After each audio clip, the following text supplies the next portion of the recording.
તો ભારતમાં ઘણી પેસેન્જર અને માલગાડીઓ હજુ પણ ડીઝલ પર ચાલે છે. જો કે હવે ભારતીય રેલવેએ દેશમાં પ્રથમ LNG સંચાલિત પેસેન્જર ટ્રેન સફળતાપૂર્વક શરૂ કરી દીધી છે. તેનાથી કેટલો ફાયદો થશે તે જાણવા માટે જુઓ સંવાદદાતા કેતન જોશીનો આ રિપોર્ટ.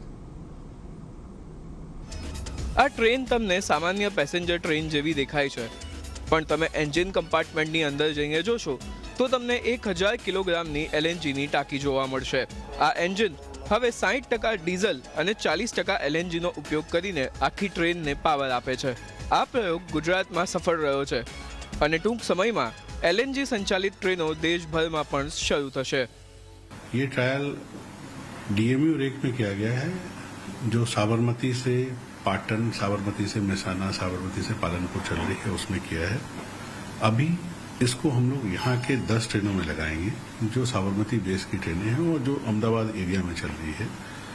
उसके बाद इसके रिजल्ट को एनालिसिस करके फिर पूरे जहाँ जहाँ डीजल के इंजन है और जहाँ जहाँ इसको लगाने का स्कोप होगा उसके लिए रेलवे को डिसीजन लेंगे.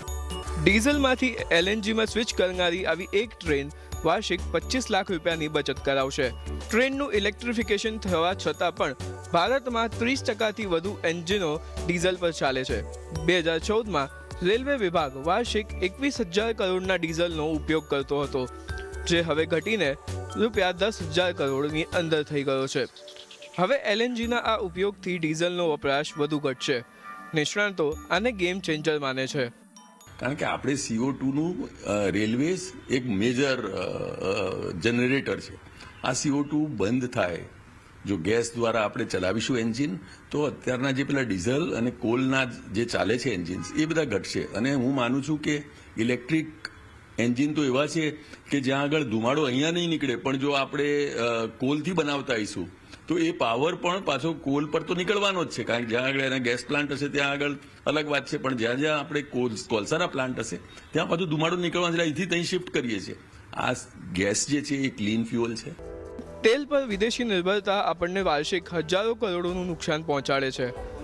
આ પહેલ આપણી ક્રૂડની નિર્ભરતા ઘટાડશે અને કરોડો રૂપિયાની બચત પણ કરાવશે. ટ્રેનના એન્જિનમાં LNGના પ્રયોગથી ન માત્ર વર્ષે કરોડો રૂપિયાનો લાભ થશે, પરંતુ સરકારે મેક ઇન ઇન્ડિયાની દિશામાં જે રાહ પકડ્યો છે તેમાં પણ ગતિ આવી શકશે. કેતન જોશી, અમદાવાદ.